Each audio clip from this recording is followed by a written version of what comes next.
আমরা দেখেছি যে বিগত সময়ে এই যে আবরার ফাহাদ হত্যাকাণ্ড ঘটেছে, সেখানে একজন গুপ্ত শিবিরও ছিলেন। ছাত্রলীগের সাথে যেমন ছাত্রলীগ যেমন ভাবে ছিল, গুপ্ত শিবিরও ছিলেন তিনি ছাত্রলীগের হয়ে। তো বিগত সময়ে বাংলাদেশের ছাত্র রাজনীতিকে যারা কলুষিত করেছেন, বাংলাদেশের রাজনৈতিক যে অপসংস্কৃতি প্রচলন ছিল, ছাত্রলীগ যেমন ভাবে বাংলাদেশের শিক্ষা প্রতিষ্ঠানগুলোতে ত্রাসের রাজত্ব করেছে, ঠিক একইভাবে গুপ্ত শিবির ছাত্রলীগের ভিতরে থেকে তারাও ত্রাসের রাজত্ব কায়েম করেছে।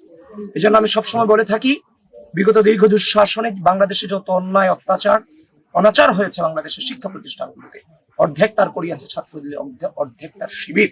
সুতরাং ছাত্রলীগকে যেমন ভাবে বিচারের মুখোমুখি করা হয়েছে, বিগত দীর্ঘ দুঃশাসনে বিশ্ববিদ্যালয়ের সহ অন্যান্য প্রতিষ্ঠানগুলোতে যারা সাধারণ শিক্ষার্থীদের উপর নির্যাতন করেছে, নিপীড়ন করেছে, যারা এখন জামায়াত শিবিরের শেল্টারে আছে, তাদেরকেও যেদিন বাংলাদেশে যথাযথভাবে গণতন্ত্র প্রতিষ্ঠিত হবে, তাদেরকেও সেই বিচারের আওতায় আনতে হবে।